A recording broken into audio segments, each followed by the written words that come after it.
Good morning student. मैं आज आपको फाइन आर्ट क्लास 12 का सेकंड लेसन शुरू करने जा रहा हूँ।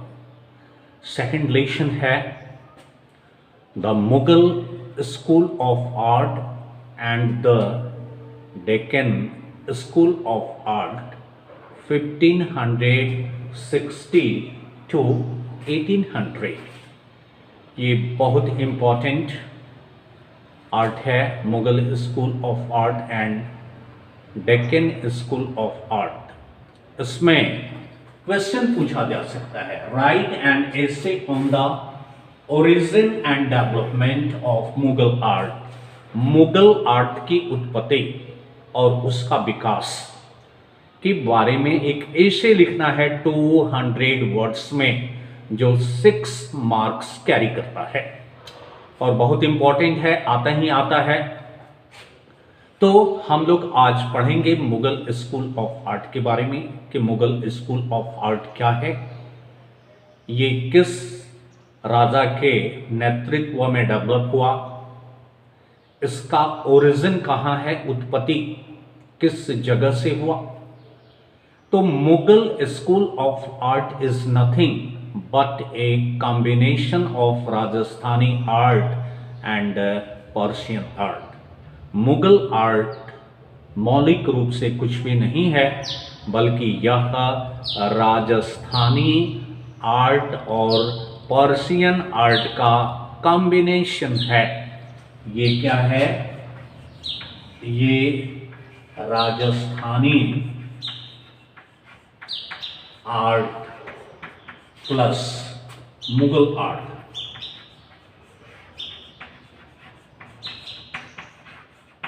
ये दोनों का कॉम्बिनेशन है। In other words it can be said that Rajasthani art और राजस्थानी आर्ट को ही इंडियन आर्ट भी कहा जाता है। Got well defined and polished by Persian artist with the help of Indian artist. दूसरे शब्दों में हम यह कह सकते हैं कि राजस्थानी आर्ट यानी कि इंडियन आर्ट को पर्शियन आर्टिस्ट के द्वारा और इंडियन आर्टिस्ट के मदद से इसको चमकाया गया और इसको अच्छे ढंग से परिभाषित किया गया। Mughal art was originated under the protection of Mughal rulers of Timur dynasty in Bukhara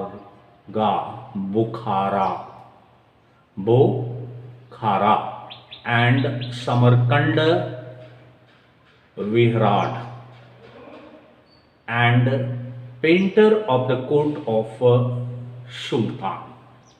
अब ये मुगल आर्ट की उत्पत्ति मुगल रूलर तुमर डायनेस्टी के अधीन हुआ। किस क्षेत्र में हुआ? तो ये बुखारा और समरकंड विहराड में हुआ। And painter of the court of Sultan Husain Mirza, और सुल्तान के कोर्ट के जो पेंटर्स थे जिनका नाम था Hussain Mirza, was the best artist of his time। और यह तिमुर डायनेस्टी या अपने समय के सबसे बेहतर कलाकार थे, आर्टिस्ट थे, पेंटर थे। Later on he served in the court of Safavid Shah Ismail, और बाद में ये जो हुसैन मिर्जा थे ये सफाविद शाह इस्माइल के कोर्ट में भी सेवा की। Babur, despite his great liking of painting, did not do anything on painting as he was mostly in the battle of field. Babur यद्यपि वह पेंटिंग में बहुत अधिक रुचि लेते थे, इसके बावजूद पेंटिंग के लिए उसने कुछ नहीं किया, क्योंकि वो अधिकांश समय युद्ध के मैदान में रहते थे, युद्ध प्रेमी थे। Humayun, who was pushed out of India by Sher Shah Suri, had two famous artists in his court, Mir Sayyid Ali and Khwaja Abdushamad from Bihzad school of art. अब उसके बाद हुमायूं, जिसको शेर शाह सूरी ने इंडिया से खदेड़ दिया था, उस हुमायूं के पास दो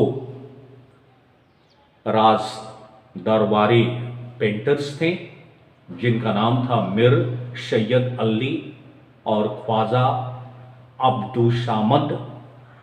ये बेहाजत स्कूल ऑफ आर्ट से थे ये दोनों कलाकार।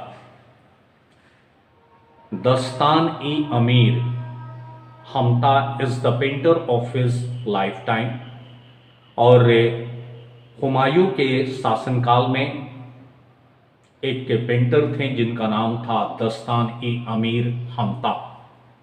ये हुमायूं के पेंटर्स थे, हुमायूं के दरबारी पेंटर्स थे मिर सैयद अली और ख्वाजा अब्दुशामद भी थे। किस स्कूल के थे?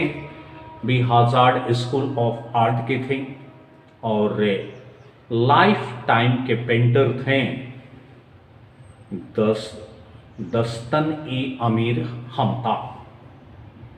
उसके बाद Akbar son of Humayun was a great lover of art and architecture as well as sculpture. Akbar जो हुमायूं के पुत्र थे, वह आर्ट और भवन निर्माण कला के प्रशंसक थे, और इसके साथ साथ स्कल्पचर यानी कि मूर्तिकार के भी प्रशंसक थे। He organized the Mughal School of Painting, recruited artists from all over the India and gave the Mughal painting its golden period। और अकबर जो कि आर्ट, आर्किटेक्चर और स्कल्पचर के शौकीन थे, इन्होंने मुगल स्कूल ऑफ पेंटिंग को ऑर्गेनाइज किया, व्यवस्थित किया। Recruited artist from all over the India, और सारे इंडिया से जो भी पेंटर्स थे, जो भी कलाकार थे, उनकी नियुक्ति की गई। And gave the Mughal painting it's golden period, और अकबर के शासनकाल में मुगल पेंटिंग अपने स्वर्ण अवधि में था, गोल्डन पीरियड में था। तो अभी आप देख रहे हैं कि किस तरह, और उसके बाद about 1400 events were painted during that period according to Ain e Akbari of Abul Fazl. और अबुल फजल ने एक किताब लिखी जिसका नाम था आईना ए अकबरी। इसके अनुसार उसके शासनकाल के दौरान करीब करीब 1400 घटना को पेंट किया गया। Painters of his time were Bihzad भग, मिर सैयद अली, ख्वाजा अब्दुशामद, मिस्किन, दौलत, दशवंत, ये सारे पेंटर्स थे, आर्टिस्ट थे उनके अकबर के शासनकाल के। तो अकबर के दरबार में अकबर के शासनकाल के ये आर्टिस्ट थे जो अकबर के दरबार की शोभा बढ़ाते थे। तो ये अकबरी आईने जिसे अब्दुल फजल ने लिखा, इसके अनुसार अकबर के शासनकाल के दौरान 1400 घटनाओं को पेंट किया गया। और इस समय के मुख्य पेंटर्स थे बेहराद भग, मिर सैयद अली, ख्वाजा अब्दु शामद, मिस्किन दौलत, दशवंत इत्यादि। During the period of Jahangir, ये son of Akbar, the Mughal miniature reach a very high level of excellence. तो जहांगीर के शासनकाल के दौरान, जहांगीर अकबर के पुत्र, जहांगीर के शासनकाल के दौरान मुगल मिनिएचर यानी कि मुगल लघु पेंटिंग पहुंच गया अ very high level of excellence, यानी कि श्रेष्ठता का ऊंचे स्तर पर पहुंच गया। पोर्ट्रेट पेंटिंग्स, तो ये पोर्ट्रेट पेंटिंग क्या है? तो किसी व्यक्ति का चेहरे की अभिव्यक्ति, खुशी की अभिव्यक्ति, दुख की अभिव्यक्ति को पेंटिंग के माध्यम से दर्शाया जाता था।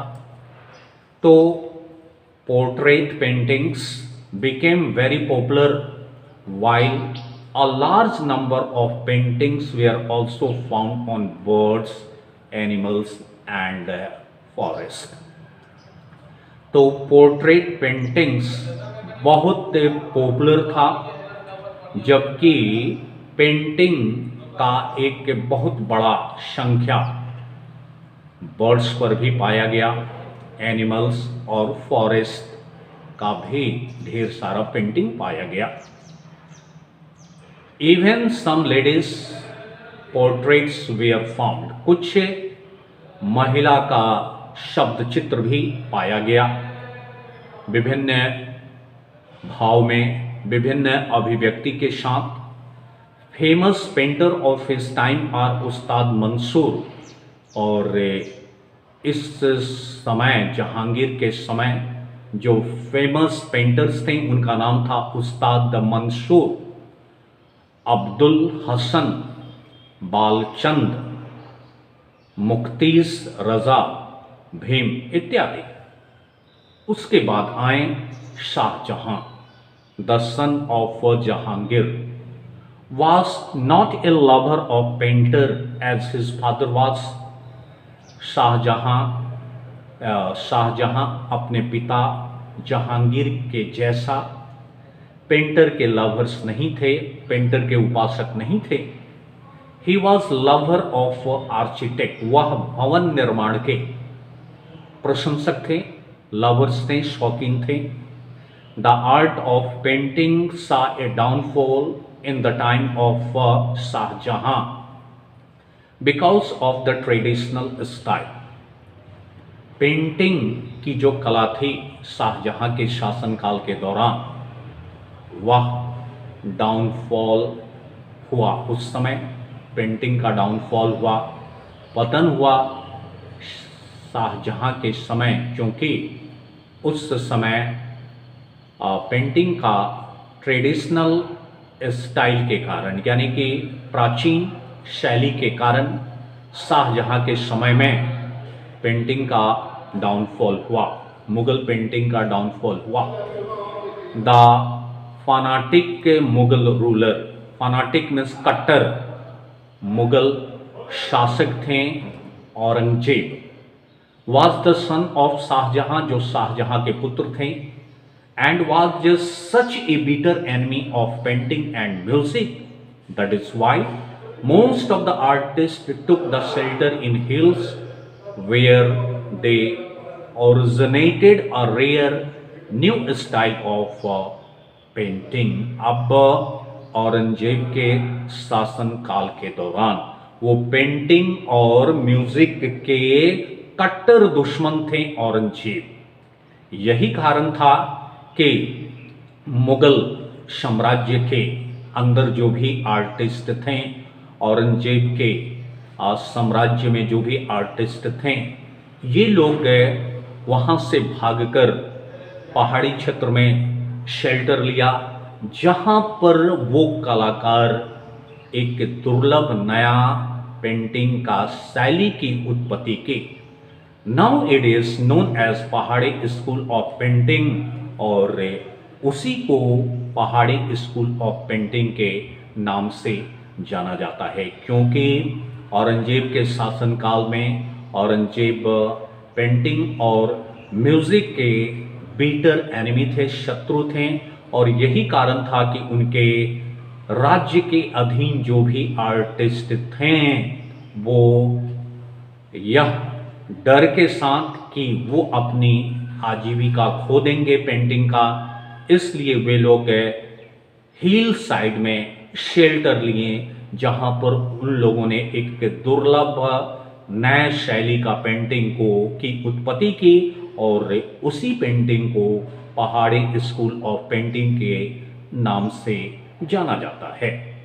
In this way the Mughal school of painting सा इट्स एंड, और इस तरह मुगल स्कूल ऑफ पेंटिंग का समापन हो गया औरंगजेब के शासनकाल में। Bahadur Shah revived the Mughal painting with major improvement in painting quality.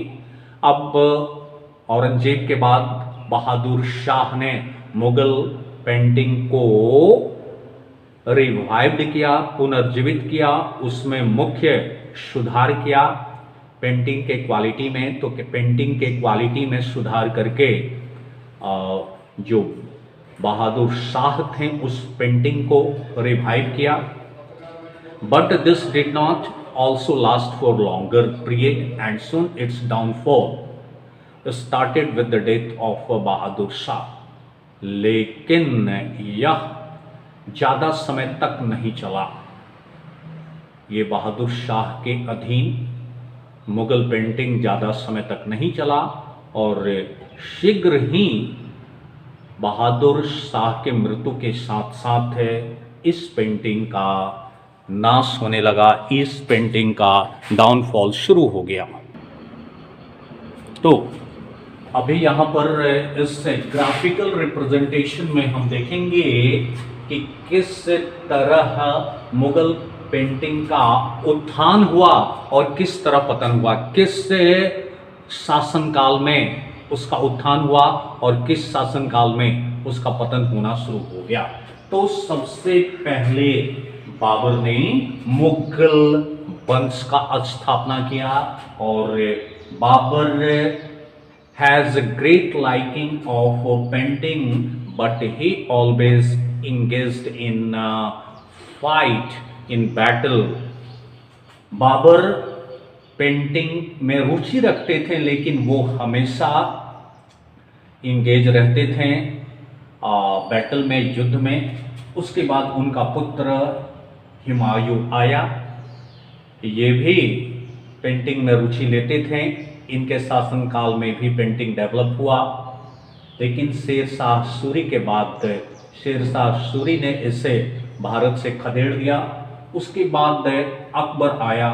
Akbar was also great lover of art, architecture and sculpture. Akbar art, architecture और स्कल्पचर के लवर्स थे, और अकबर के शासन काल में ही मुगल पेंटिंग का गोल्डन पीरियड शुरू हुआ। और उसके बाद जहांगीर, तो जहांगीर के शासनकाल में चरम सीमा पर पहुंच गया पेंटिंग। चारों तरफ पेंटिंग का प्रचार प्रसार शुरू हो गया, और उस समय जो पेंटिंग था वो जहांगीर के समय, जो कि अकबर का पुत्र जहांगीर था, मुगल जो मिनिएचर था reached a very high level of excellence, यानी कि श्रेष्ठता का सबसे ऊंचा शिखर पर पहुंच गया था। उस समय पोर्ट्रेट पेंटिंग बनाया जाता था, पक्षियों का, जानवरों का, फ्लावर का पेंटिंग्स बनाया जाता था, कुछ लेडीज के पोर्ट्रेट्स भी बनाए जाते थे। उसके बाद शाहजहां आया। शाहजहां जहांगीर का पुत्र था, और ये पेंटिंग का उपासक नहीं था अपने पिताजी के तरह। यानी कि ये शाहजहां जहांगीर के तरफ पेंटिंग में रुचि नहीं लेता था।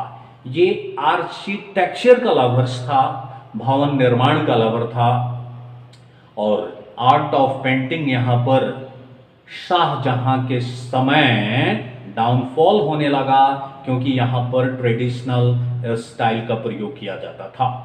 उसके बाद औरंगजेब आया। औरंगजेब एक कट्टर, एक फनाटिक मुगल रूलर था, शाहजहां का पुत्र था, और ये पेंटिंग का बहुत बड़ा शत्रु था, म्यूजिक का बहुत बड़ा शत्रु था।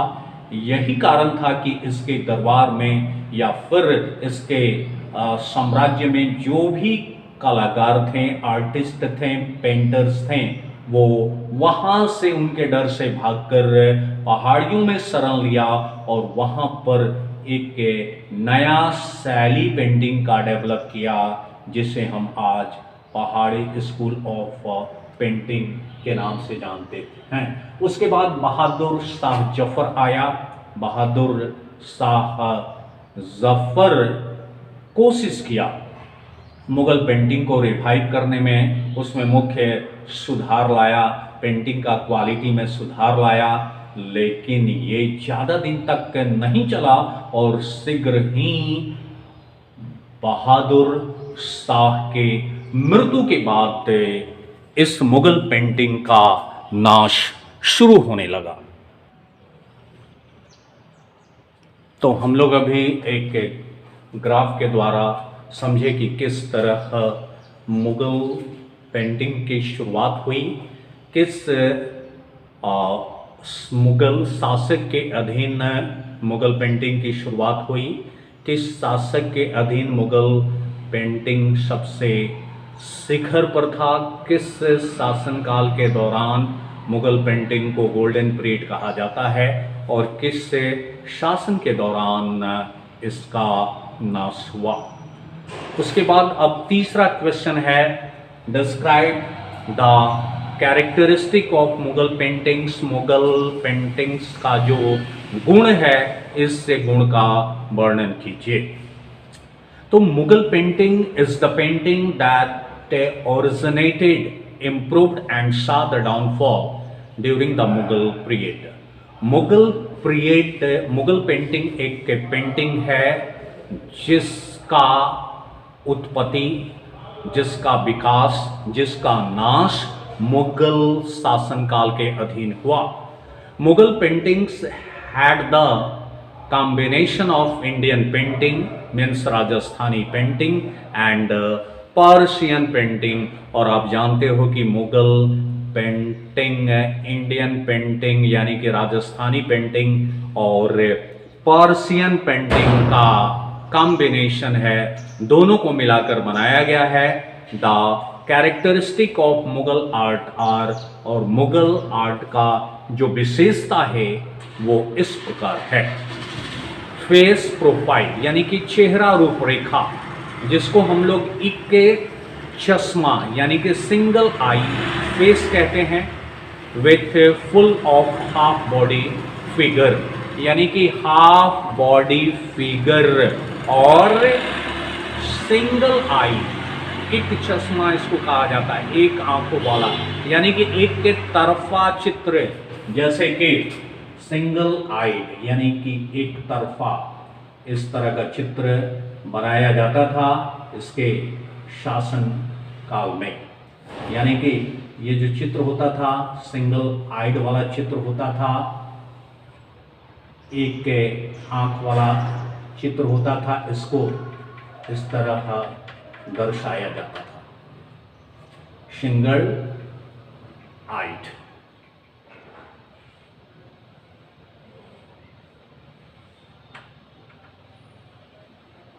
तो ये सिंगल आइड वाला फेस प्रोफाइल होता था, इसको इक्के चश्मा कहते हैं, सिंगल आइड फेस, जिसमें हाफ बॉडी या फुल बॉडी का फिगर रहता था एक तरफ, जैसे इस तरह खड़ा होकर, जैसे कि आप सिर्फ मेरी एक आंख को देख पा रहे हो, आप मेरे सिर्फ एक हिस्से को देख पा रहे हो, बस इसी तरह का फिगर बनाया जाता था।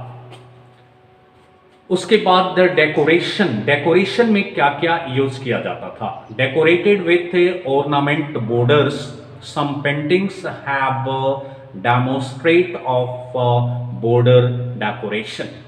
यहां पर ऑर्नामेंटल यानी कि सजावटी बॉर्डर से डेकोरेट किया जाता था। कुछ पेंटिंग्स में बॉर्डर डेकोरेशन को भी दिखाया गया है। उसके बाद रॉयल स्प्लेंडर यानी कि शाही वैभव, यानी कि राजसी ठाठ बाट सुख। जैसे Mughal paintings have the figure of emperors to give them royal splendour. तो ये मुगल पेंटिंग्स जो बनाया जाता था वो सम्राट का चित्र होता था, सम्राट का पोर्ट्रेट होता था। उन पोर्ट्रेट को शाही वैभव प्रदान करने के लिए कि मुगल शासन में किस तरह शासक शाही वैभव के साथ रहते थे, ऐशो आराम से रहते थे। हिस्टोरिकल सीन को भी प्रदर्शित किया जाता था। Mughal paintings of Akbar's time have the historical scene. Akbar के समय में जो मुगल पेंटिंग्स होता था उसमें ऐतिहासिक दृश्य भी होता था, जैसे कि किशा अमीर इत्मजा इम्तजा, किशा अमीर इम्तजा। उसके बाद फाइन लाइन ड्राइंग यानी कि पतले लाइन का ड्राइंग होता था। Beautiful thin and thick lines are use for showing minute details यानी कि सूक्ष्म विवरण को दिखाने के लिए पतले और मोटे सुंदर सुंदर लाइन का प्रयोग किया जाता था। उसके बाद इसमें पोर्ट्रेट पेंटिंग्स को भी प्रदर्शित किया जाता था। Mughal paintings are famous for portrait painting. Even portrait saints have also been painted along with emperors. अब पोर्ट्रेट पेंटिंग क्या है? तो चेहरे की अभिव्यक्ति, चेहरे की छवि, कलात्मक अभिव्यक्ति को चेहरे के माध्यम से प्रदर्शित किया जाता था। तो मुगल पेंटिंग पोर्ट्रेट पेंटिंग के लिए फेमस थे। यहाँ तक कि संतों का भी, सेंट का भी, साधुओं का भी पोर्ट्रेट बनाया जाता था सम्राट के साथ साथ। तो किस तरह के गारमेंट्स का प्रयोग किया जाता था इस मुगल पेंटिंग्स में?